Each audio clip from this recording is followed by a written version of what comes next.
Hello, my name is Jordan, and I am from Soups and Sabers. And I'm Logan from the Screen Society podcast. We're continuing our coverage together here, the two podcasts, for A Night of the Seven Kingdoms, the Game of Thrones spinoff. We're talking season 1, episode 5, In the Name of the Mother, which was directed by Owen Harris and written by Hiram Martinez, Ty Mikkel, and Ira Parker. And it premiered February 15th, 2026, the day after Valentine's Day.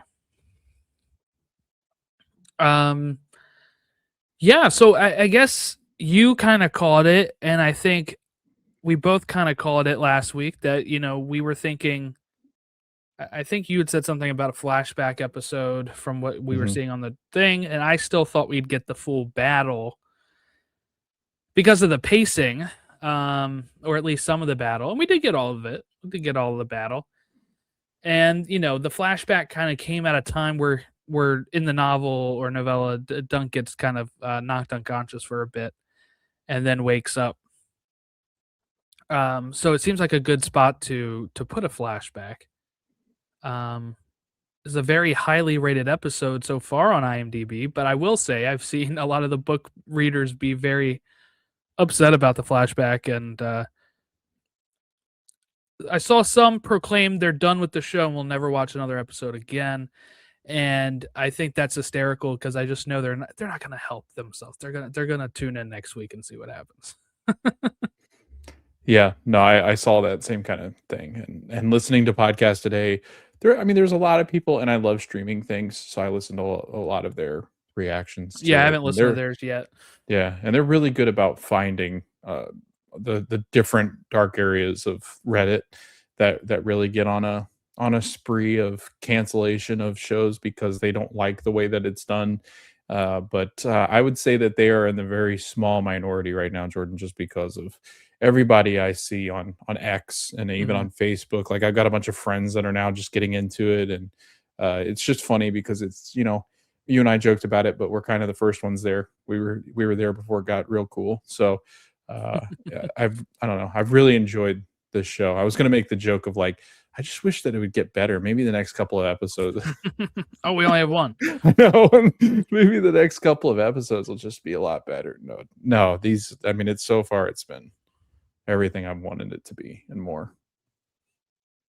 Yeah, I enjoyed it. I will say, I don't think for me this is the best episode of the season, the way people would say. I still think for me episode 4 just hit all of those points I really wanted. But I'll agree with you on that. Yeah, I agree with you on that. As highly as this one is rated, I totally agree. Yeah, it's, and I don't want to like blame the flashbacks because I do think they were good. The episode was good. Did we need the flashbacks? I would say you really don't, because of the novella doesn't do any of this either and is very highly regarded. But, they're stretching a novella that's 80 pages to 6 episodes. So blame that on whoever you want, whether it's HBO not wanting to make just like a 3-hour movie, or 3 1-hour episodes. I've never really, other than British shows, I've never heard of a show having 3-hour-long episodes. So in a season, so that was probably always out of the realm of possibility. 6 gives you 6 weeks of people tuning in every Sunday night at 10 p.m. to watch this show. They were really hyping up. I seen people that were saying that this was going to have higher ratings than the NBA All-Star game because this was their real. It did. This was the real All-Star game with the 7v7. Yeah. Trial 7. It may have. I have no clue. It probably did. Like, people weren't even going to the game. After you factor in everything like HBO Max and everything, probably. Yeah. Probably. But I got to get your thoughts here on, for people that don't know, I've read the full novella. Did you finish it at this point? Yes. Did you finish it before this episode? No, after the episode. Because Okay, I just didn't want to be spoiled on anything. Yeah. So I guess, what was your original thought when you are watching this and we see, the best Targaryen, Baelor, struck down? Yeah, I think I called it an episode or 2 ago where I was like, I think Baylor is gonna be the one that bites it. Just because everything you know about Game of Thrones, Jordan, like Yeah, it you was so hard for me to keep a straight face when you said that. I was like, yeah, he's nailed it. yeah, because I was just like, they need something to set up uh, a really huge fall for different characters, and I felt like there's not really anybody in this show, and they're not gonna kill Egg, so, like, at least not yet, but I feel like Baylor would be the tip kinda like you had with your Ned Stark, like, you need that big depth to really push home, and the fallout from this, Jordan, is gonna be spectacular because I think the Targaryens obviously are quickly losing a lot of control over the Seven Kingdoms, and I think people are starting to question if they have the strength, and it's starting to make sense how Daenerys ends up in the position that she is in once we catch up with her in Game of Thrones, where the Targaryens have pretty much fallen off the map because they've just not really had that iron fist to kind of rule with. So this is really interesting for me. I was Jordan, I was thinking about this. I'm going, I would have been because I kind of had an inkling, but I was like, could you imagine if you had gone in a little like literally just completely blind to this and not Yeah, as this? yeah, I was gonna say, let's say, you're drawing on your experience in this world of A Song of Right. Ice and Fire and Game of Thrones. Imagine this is the first thing you're watching Right. of this. That probably does hit differently, right? Yeah. Because this is a guy that's honorable. He comes in and you know fights for this honorable knight, Hedge Knight, and has kind of been steering this guy in the right direction. Mhm. And I remember being shocked reading the book of this part because I thought, oh, everybody got out of there except Yep. for Humphrey Harding and the two Humphreys. I was gonna say Fight the it, Humphreys, okay? yeah. That's gonna be a band name I create. Is the The two 2 Humphreys. Humphreys. Bite it? Yeah, the two Humphreys bite it. but you have, you know, Baylor, and then he starts kind of glitching at the end with Mhm. realizing something's wrong, and they take off this tight helmet, Oh, and you see the exposed brain or whatever. Um, you know that hit, and I was actually scrolling on Twitter today, and I saw a interview with George R. R. Martin from 2022. Did you see this? mm-mm. A little clip where they asked him what little minor event changed the course of Westeros history the most, and he said the death of Baylor, right here. Oh, Because he's man. saying he would have been a really great king. He was next in line. He was the hand of the king. People loved him.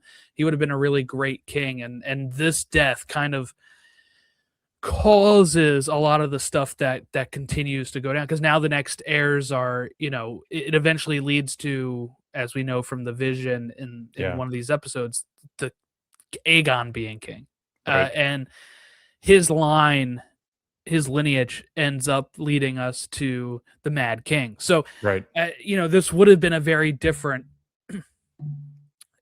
trajectory for Westeros. So it is a very Right. pivotal moment, and it happens here. And I think it's funny that George says that it's like the biggest thing in his world, the biggest minor event that happens that kind of Yeah. kicks everything into what we know of Game of Thrones when we get to 90 years later down the line here. Um, also, last week I asked you about the vision that Darren had, right, of Mhm. the dead Targaryen dragon, the dead Yeah. dragon on top of Dunk. I would say most people think it is this moment here where Baylor Gotcha. kind of collapses into him.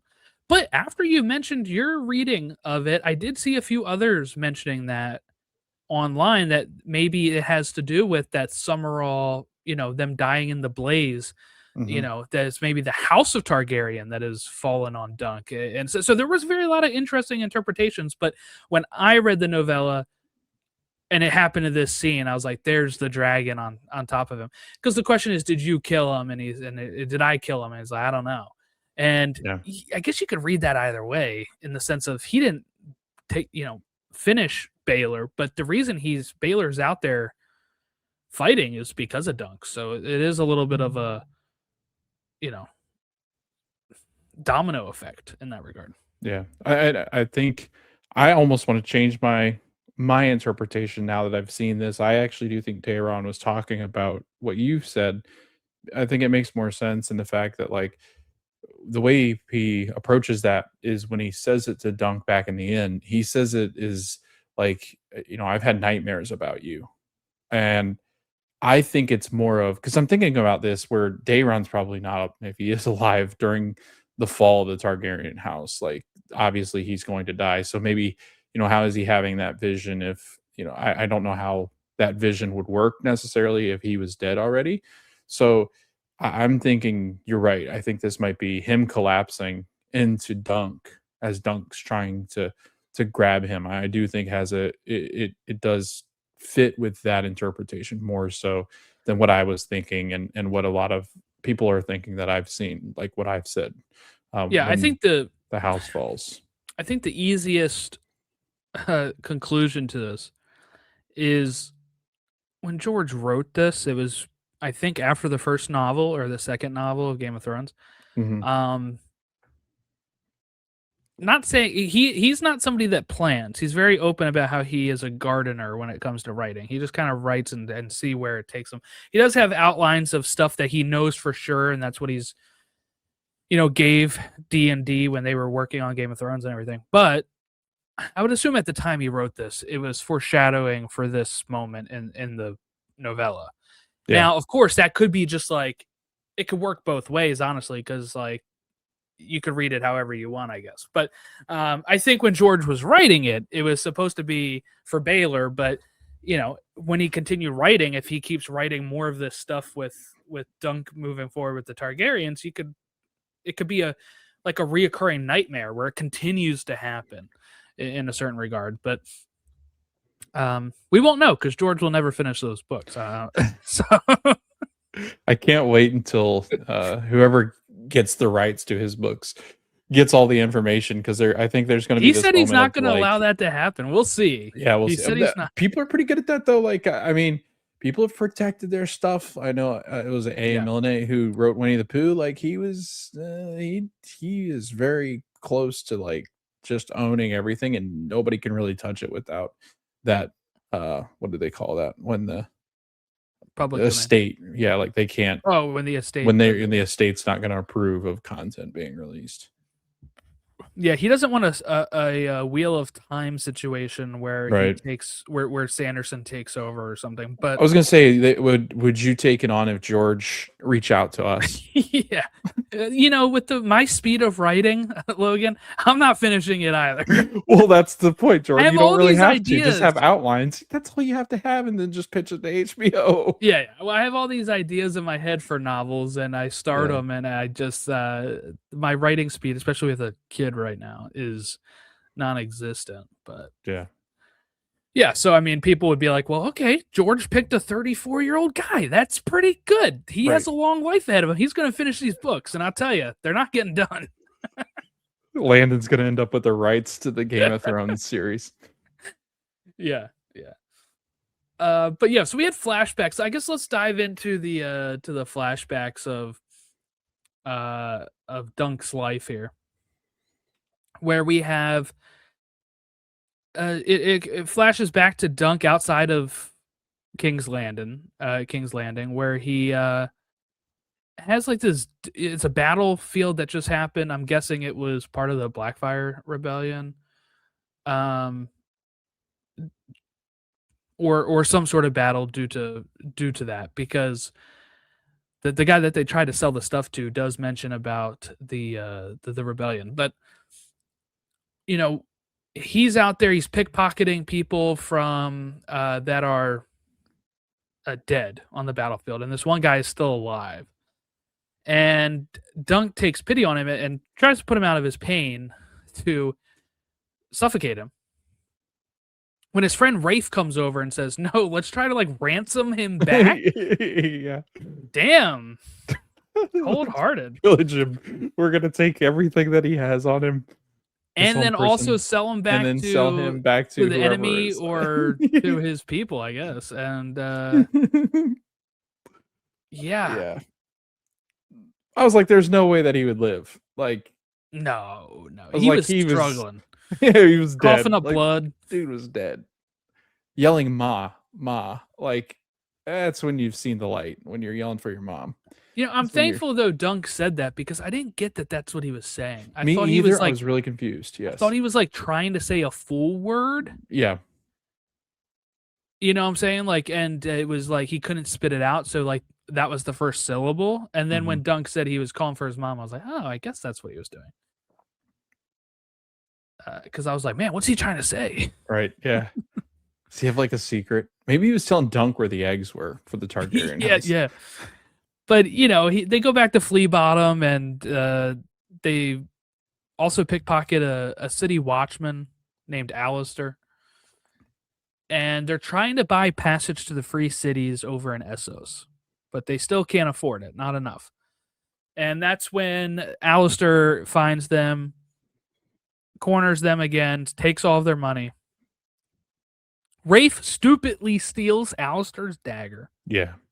He notices within 30 seconds and just slits her throat, and she dies in front of Dunk. And it seemed like, you know, obviously Dunk had they were more than friends. Dunk really liked this girl. Oh yeah, he did.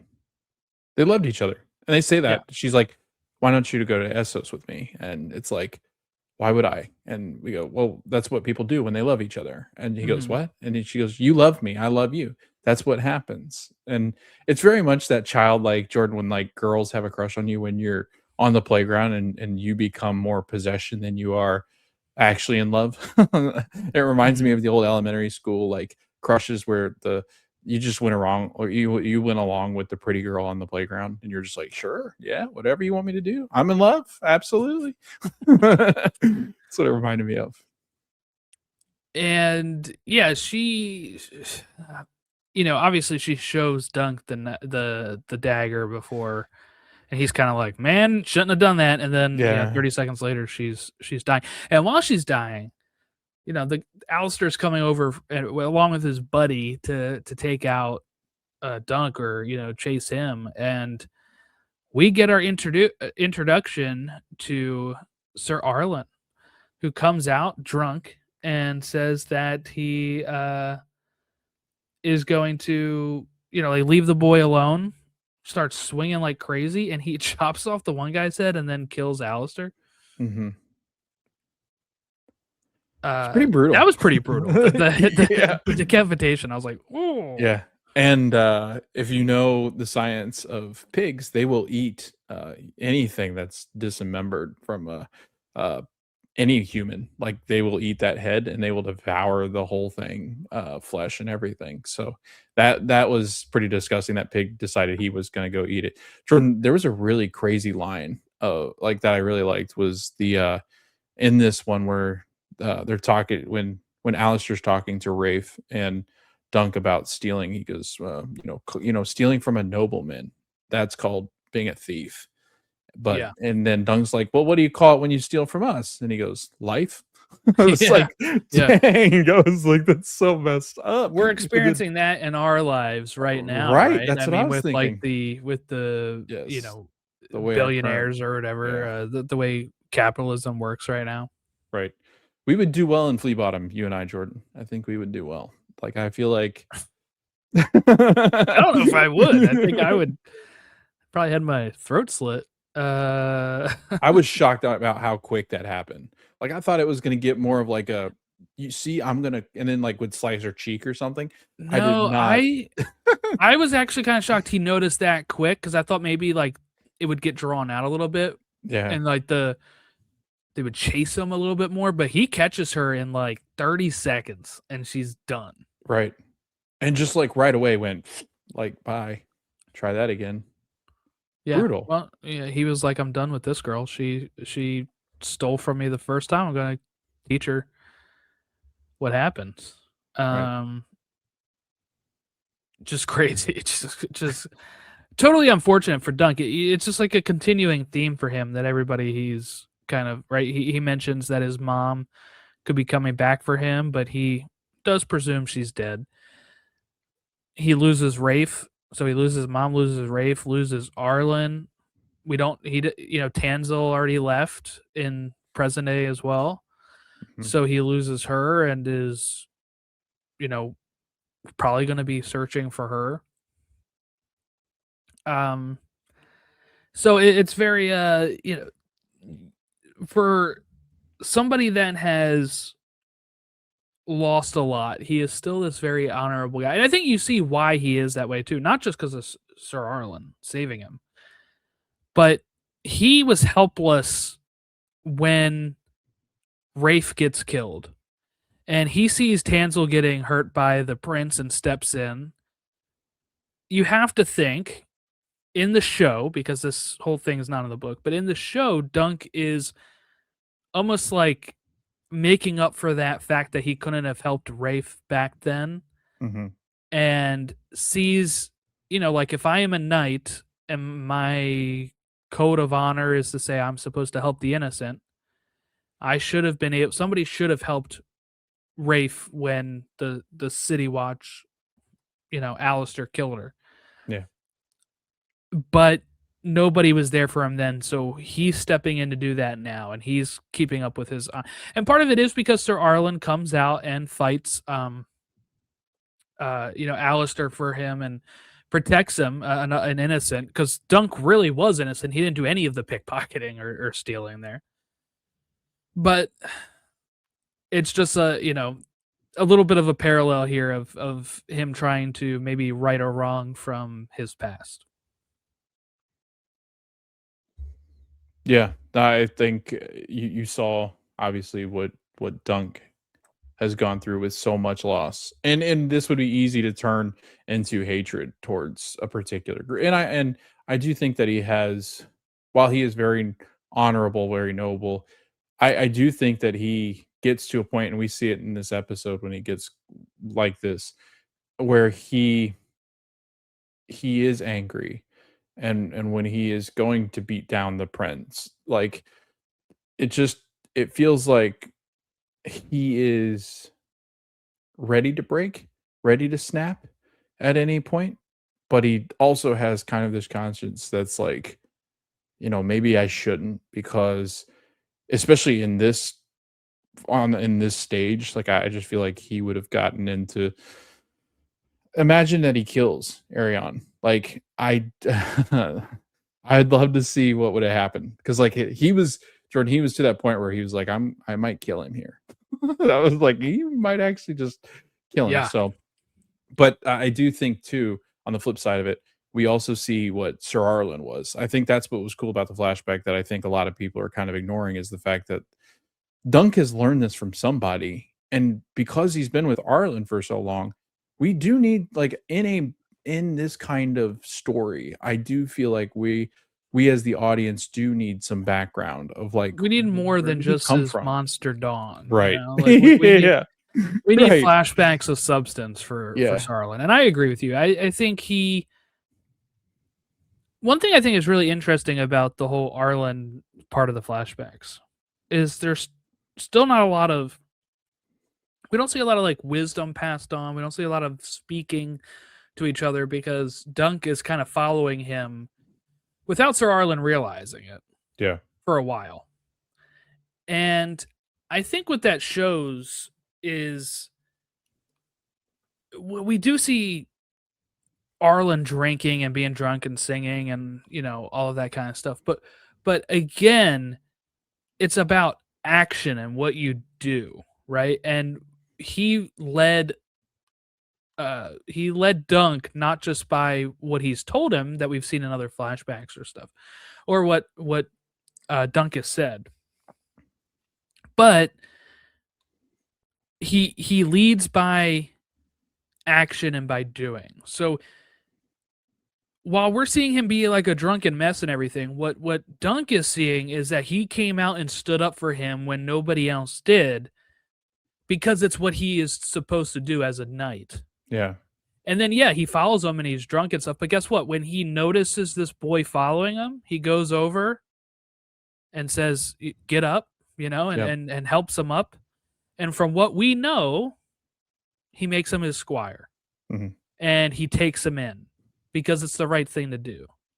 And I think that is the main thing. You don't get, like, I feel like in other shows or other stories, you would get this guy imparting wisdom and life lessons to Dunk in this flashback, but they are very separated still by this distance of Dunk following him from such a great distance. That again, he's just really taking in the actions that this guy is doing. And while he's a drunk and a mess, the action he sees him take is he takes his knighthood seriously. He saves Dunk, and then he also sees him practicing with the sword at times, right? So he is training. He isn't just like a drunken mess. He does take it seriously, but he is also a bit of a mess as well. Yeah. And I did see too there I didn't notice this on my first watch, but they said this in streaming things, and then I was like, "Oh, that makes sense." So like he buries the lore is he's burying a nephew. Like Ser Arlan is burying a nephew that was his squire before. And there's a Yeah, because the helm there, mound, right? yes.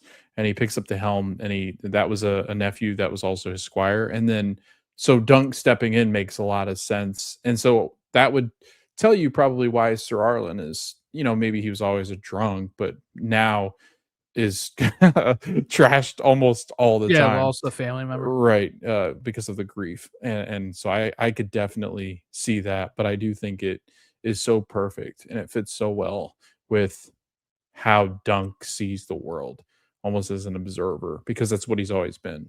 Well, like you said, he doesn't hold it against like a particular person. Like he could probably hate all Yeah, gold cloaks because of what they did to Rafe. And while the Kingsguard are not gold cloaks, they are like the next step right, above the City above. Watch, Yeah, right? They're above the City Watch.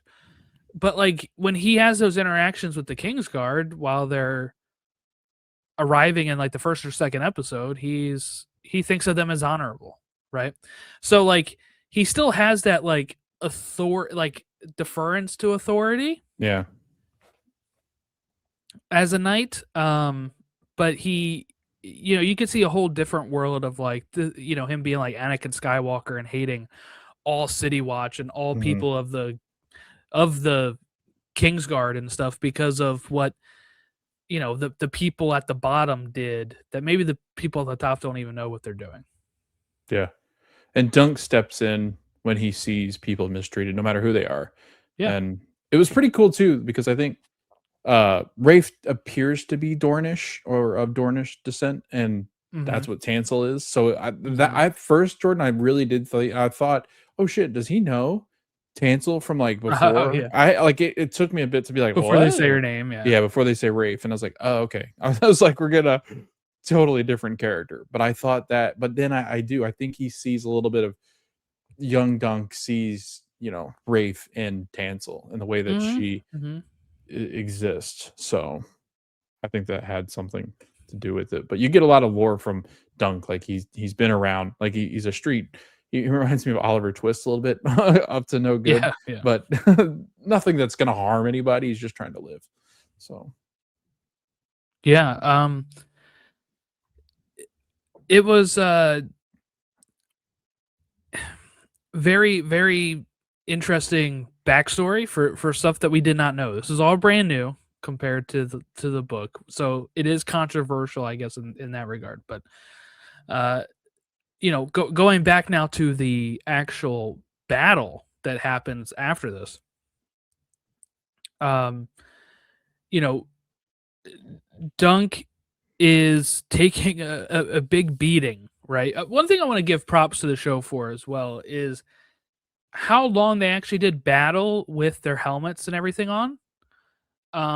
It seemed way more realistic than what we usually get in these type of shows and movies where everybody's riding without a helmet and you know not that's not how it's supposed to be. Like you would want yeah, protection for your head if you're on a jousting, like you would, right. right? And they kind of cut out a part that happened in the book where where Baylor says that they were going to use tournament lances, which are not as, I think they were not as long, but they were sturdier, or vice versa, right? So there was a reason for them to be using tournament lances instead, to have an advantage over top of the other side was using like war lances for the joust. I guess they didn't really need to bring that up, but people were like, "Hey, it showed Baylor knew what he was talking about." Mm-hmm. But the other thing I was referencing last week of Baylor says something this episode that is a very clear indication on why him joining makes sense, and that is him saying the lines of, "As an heir to the throne, the Kingsguard cannot attack me." So that's 3 fighters on this team of 7 that cannot go after Baylor at all. Right. Due to oath. So I'm like, that takes out that takes a huge advantage, because to win this battle of 7, you have to either defeat the main person or I guess all 7, right? So if Baylor is standing at the end along with Dunk, you're like, man, that's pretty good odds, because the Kingsguard can't attack him, you know. So it helps even it out. And we also know Darren was falling down at the sight of anything, just a one little knock, right? So that's 4 people that are not going to harm Baylor. So really he's only going up against Magar, and he's going up against Aerion. But Arion's preoccupied by Dunk. So really the only people he has to worry about is Stefan Fossaway and his brother. So it really, that is so smart. It really narrowed down the field of competitors there for Baylor, but it doesn't help. So I don't know if they mentioned this in the episode, but what people think happens here is that the helmet is a little too tight. Yeah. And it's because he doesn't have his armor there, so he's wearing somebody else's armor because he's joining at the end here. It's Egg's armor, isn't it? He's wearing the child's armor. Yeah. But because it's so tight, when there's no wiggle room for the hit. When you get hit in the head. When it smashes in the helmet, it goes into his head. Did we hear who hit him yet? In the book, he says he thinks it was his brother because of that's what I thought. Because he was facing him. Right. Apparently, what I've seen, I didn't actually watch this yet, but because it was before I watched. You didn't watch the episode? I didn't watch this at all. Haven't seen the whole show actually. No, but I hadn't seen this clip because it came up before I watched the episode. Yeah. Where people were like, if you slow down this part, you can see that Macar is the one that hits him. Yes. With his mace. Hitting the and it happens like I think on the left side of the screen while something else is going on the right side of the screen. So I saw that floating around Twitter. If people look that up, you can see it. I didn't notice it when I was even watching it looking for it, and I didn't notice it because I got drawn into all the other stuff going on. It's because it's when Dunk and Aerion are really like starting to get into it, like knocking each other out, and so you see it off in the left hand distance. And I've seen the picture of it, and it's Macar hitting Baylor in the head, and so that's where. But again, I thought that just without having seen it the first time and not reading Twitter, I just thought this makes more sense if Macar is the one that ends up killing his brother. Like again, you have to, if you do the math, the 3 Kingsguard cannot hurt him. Darren can't hurt him. Right. Arion's preoccupied. That leaves Fossaway and his brother. So that's does the brother want the throne? Like that's a sin because he's so far down it's 4th. He's the 4th in line behind the 3 brothers. So he would be 4th. Macar killing Baylor, he now jumps to 3rd. So then that would mean that the older brother, but then didn't they say one of the 2 older brothers is kind of wacky anyway? So they're like, well, he probably wouldn't take the throne. So then it would leave Macar, I think, 2nd in line technically, because the king would not give it to one of the brothers. Because I'm pretty sure they set that up, right? Like, I'm pretty sure there was something about one of the brothers just not being fit to be a king. But I could be wrong. I could be making that completely up. But I would think, right, this would set Macar up to be pretty close to being the heir to the throne. That's a good question. I didn't mean to like just try to stump you on it, but I was like, but nobody else is talking about it either. So I was like, so does that mean that Makar is, because he was fourth, and then because Egg would be fourth, so it was like fourth of the fourth. So Egg is like so far down the list that he would not be, because I know Makar has 4 kids too, right? And maybe that's who I'm thinking of. Yeah. Because Makar has well, he has Darren, Aerion, and Egg, and then there's Aemond, one that's Aemond, who is on the wall later in life. He's at the Citadel during this. That's a good question. Maybe we can find out before next episode, because I was like, I'm interested now because I feel like that's what it's setting up, because I'm not now read the next novellas, nor do I have any clue where this is headed. I'm finishing that. I'm gonna listen to the second one after this. Yeah. So who is the king right now is I believe Darren the Second. Yes. Which is also, he's called Darren the Good at this time. So I think I have the family tree on my phone. I think you are right though, that Makar would, obviously he would jump the line because he's younger, right? So he is below him. I don't know if I would go as far. I think at this point, right, Makar is out still there pretty far down for his.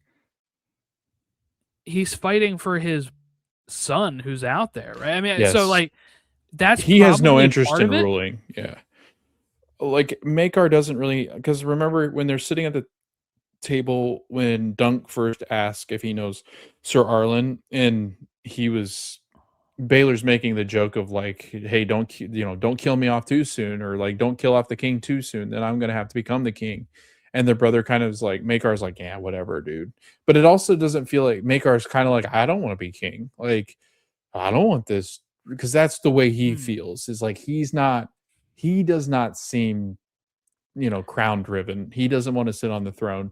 But it does sound like if Aerion was given the chance, dude would take that. Like, I mean, he's like Joffrey reincarnated, or I guess he is the Joffrey before Joffrey exists.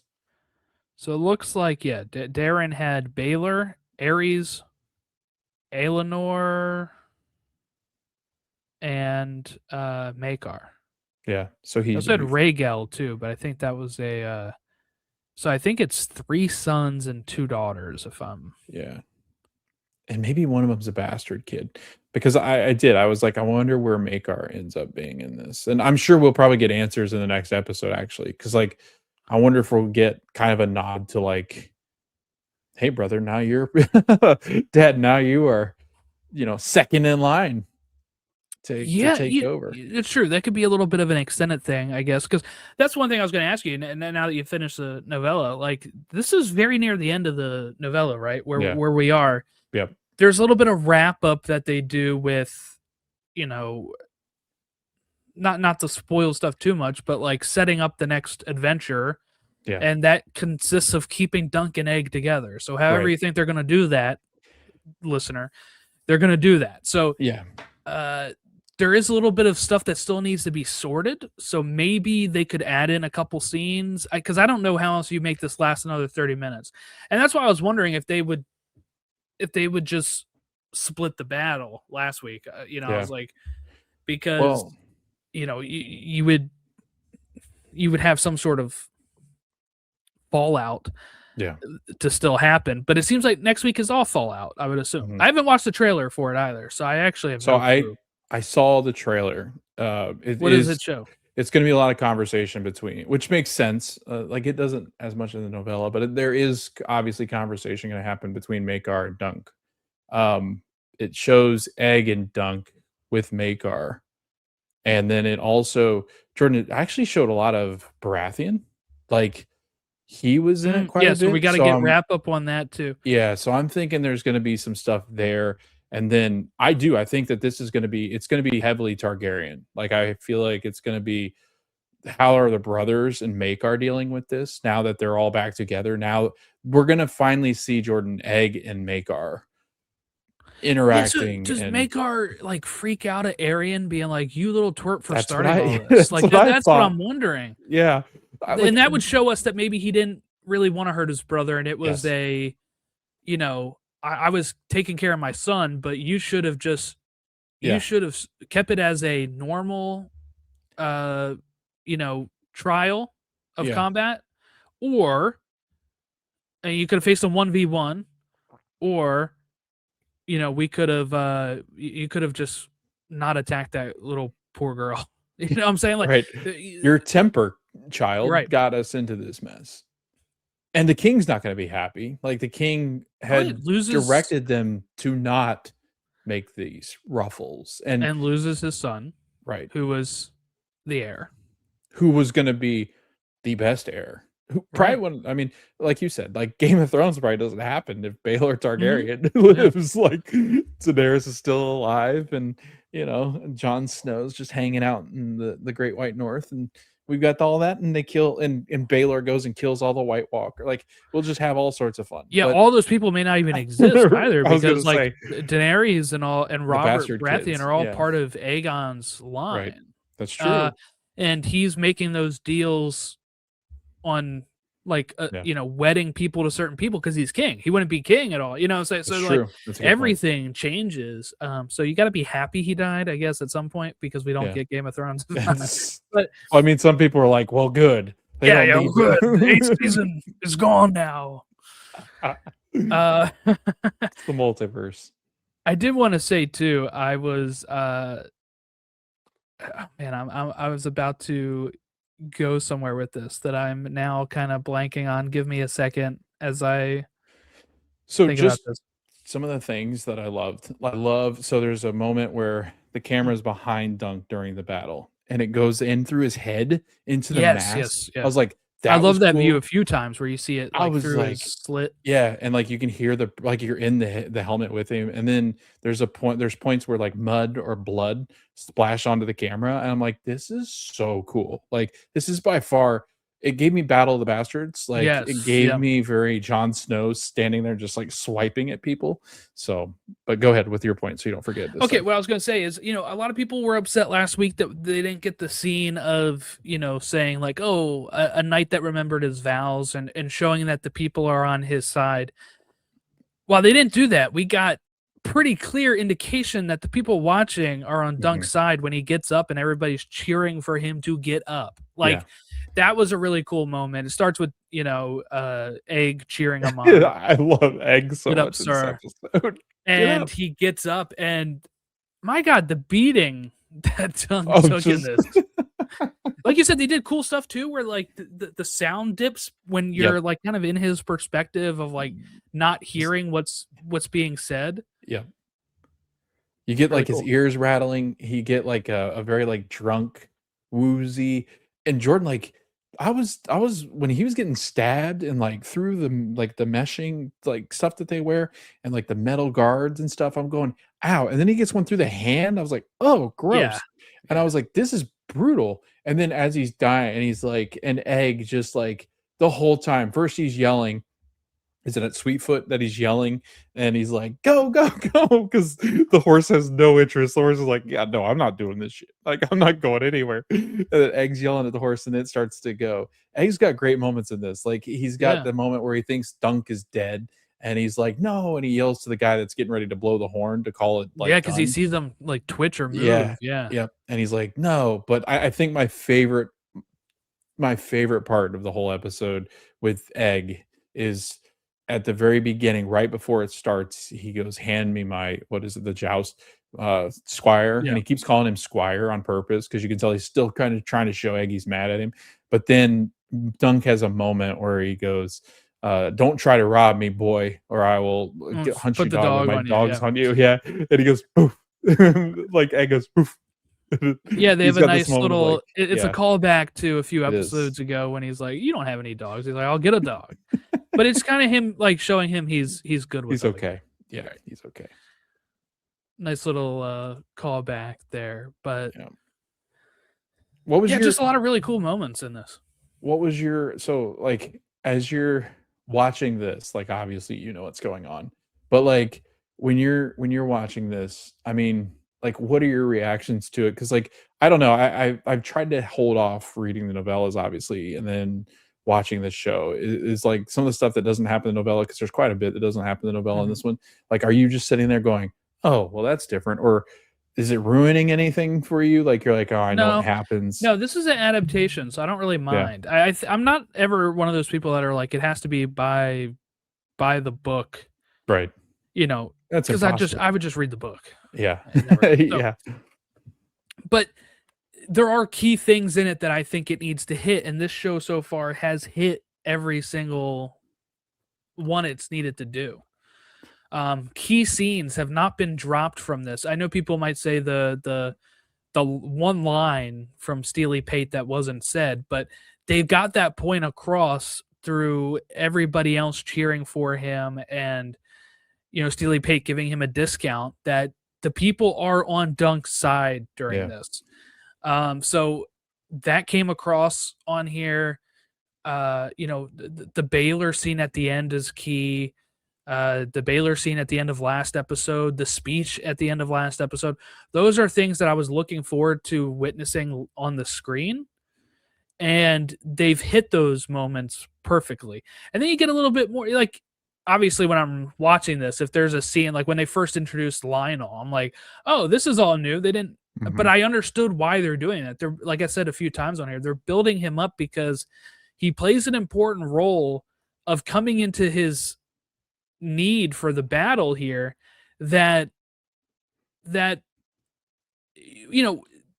Beesbury is the only one we don't really know in this battle here. And if it was all of those that we didn't really know, we'd be like, it wouldn't hit. So being introduced, it hits in the book because you've heard of these people as you're listening to it. And it's a short book. But on a TV show, if you just see 6 people there fighting for him and you only recognize Raymond Fossaway, it does not hit the same as being introduced to Lionel, seeing Sir Humphrey get his fight earlier in the episode, seeing Baylor enter for him, the knighting of Raymond Fossaway. All this stuff doesn't hit as well if... It's a good point. And seeing Sir Robin earlier in the episode where where Egg's training the horse. Right. All these people would just be like, who cares? Who cares? Exactly. So in a TV show, you give a little bit more time to spread it, and I think they've done that marketably well so far. And again, I'm curious on next episode as the finale. We know how that's going to end. I'm going to say it here. They're going to be heading towards Dorne, right? So that's where the next story takes place. But it's going to take like I said, I don't know if there's enough space for 30 minutes. So they are going to have to add some stuff, and I'm curious to see what they add next episode, I think. It's definitely, I think you've got to continue to villainize the Targaryens. I just feel like with what it feels like is coming is you need to continue to, even if it's not with Maekar. I mean, obviously Aerion, I think that there is going to be a continuation of what happens with them, but I also think you've got to set up, you're going to have a large portion of it. Like, I mean, Egg is technically in line for a throne.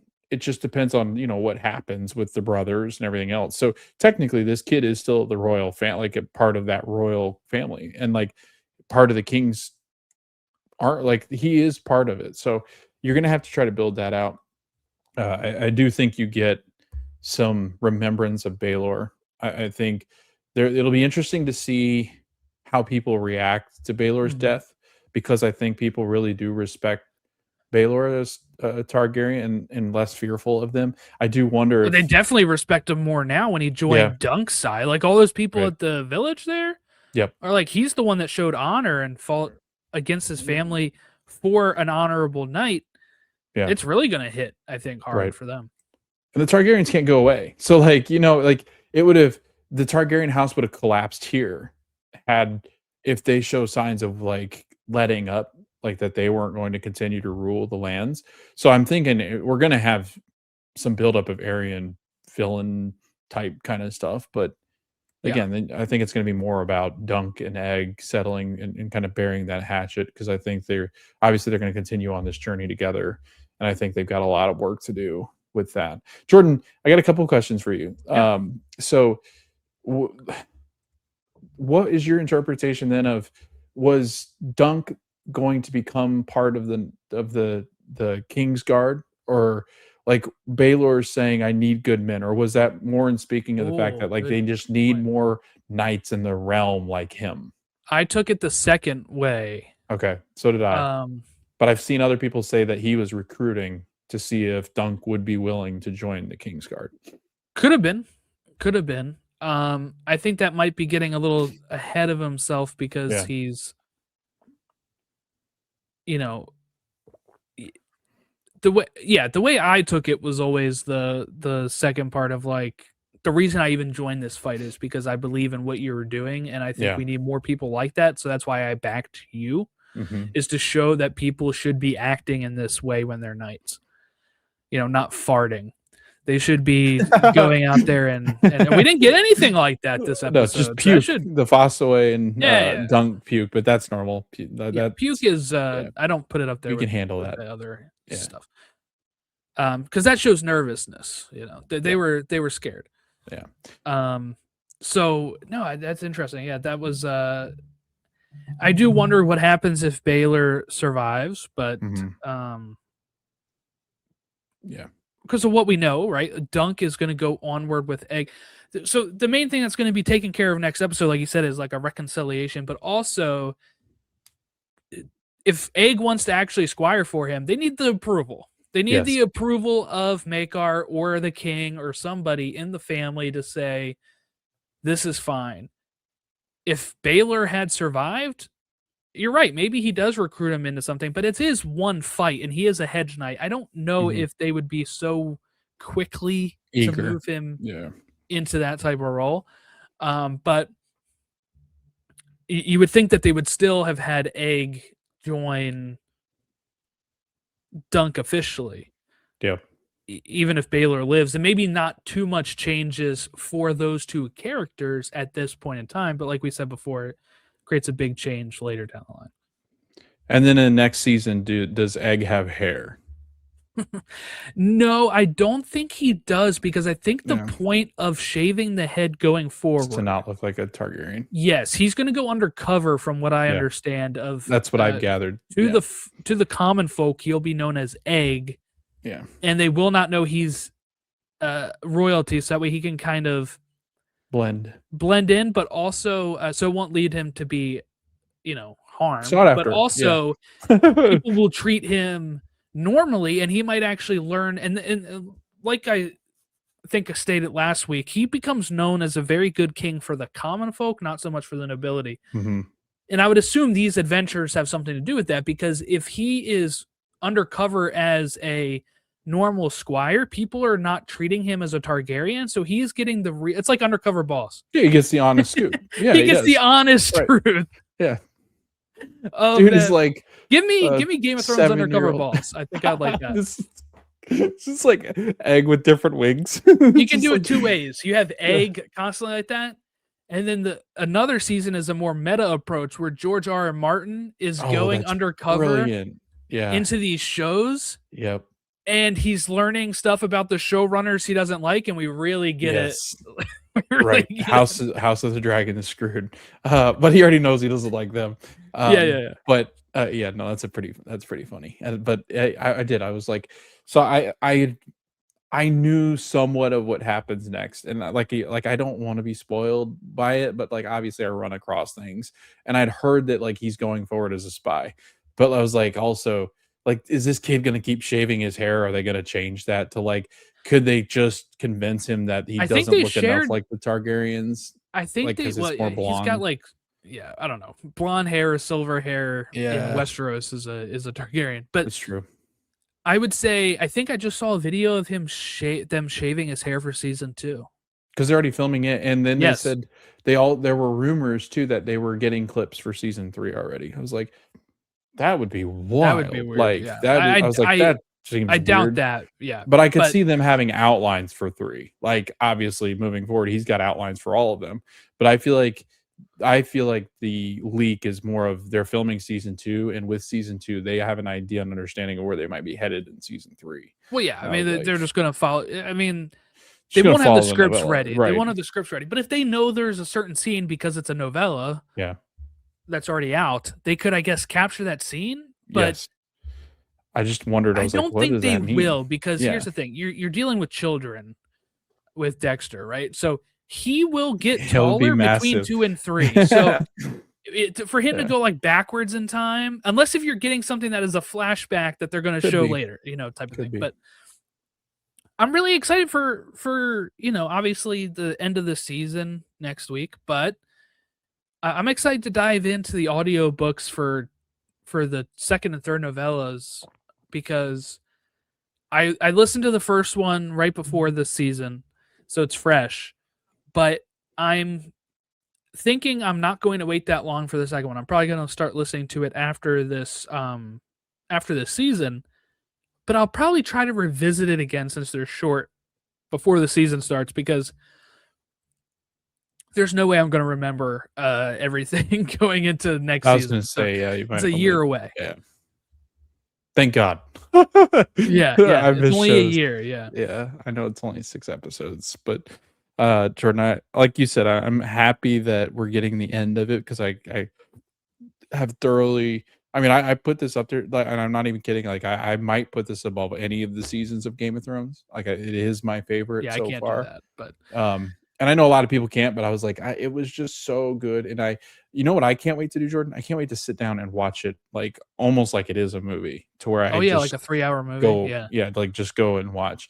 And I was thinking about this because there was a point where in like between episode 1 and 2, I was like, do I just show Ashley this? But then I was also like, if she does watch a Game of Thrones, I feel like it's House of the Dragon. You could probably not, you could get away with showing this after Game of Thrones and then House of the Dragon, because I feel like you really get a good sense of who the Targaryens are. Well, maybe not. I guess you could skip House of the Dragon, because I think you could show this to somebody Even without without any familiarity and watch it before Game of Thrones. I just feel like it had the pull of when, like, Egg. A lot of why I loved when Egg comes into the tent and he said, "Stop," and then he calls the guards by his name and he's like, don't do it. Like, you'll have to listen. You'll have to answer to my father. And he's like, "What happened to your hair?" Like, I feel like that doesn't even land if you don't have any clue who the Targaryens are. Like, I think it feel like does, that because they set up the Targaryens as being the ruling class in this. So I yes. think it works in its own. Now, obviously, it hits more for us because we watched Game of Thrones. But Yeah, I think right. it does still land, because you're being like, oh, he's related to the king. He's related to Prince Maekar. Okay, I think that makes sense still in the story. The thing that is probably lost is that they don't reference as much their, like you said, their hair color being different, right? Yeah. But you do see Aerion and having like the grayish blonde. So when he says, "I didn't want to look like you," you can kind of infer, I guess, that it's the same color hair. Yeah. I like, and I was thinking about this too, as I was thinking down that path. I was thinking, I loved Daenerys up until a point when she starts to scorch earth, like when she starts to turn evil herself, like when the dragons are around.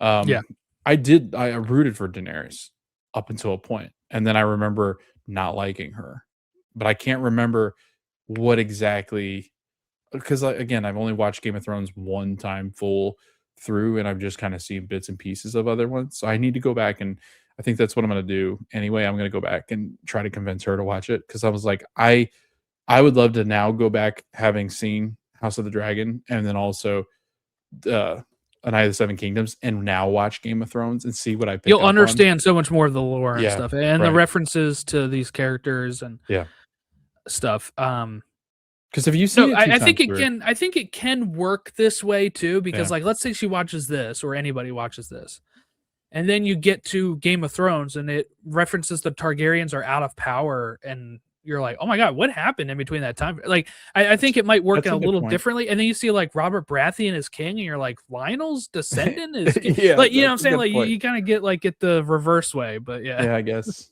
Yeah, because then it builds up like, damn, like Daenerys is like a zero to hero, and then Yeah. completely falls off. So yeah, we'll see. I just I need to go back and watch Game of Thrones just because of how much I thoroughly enjoyed that show.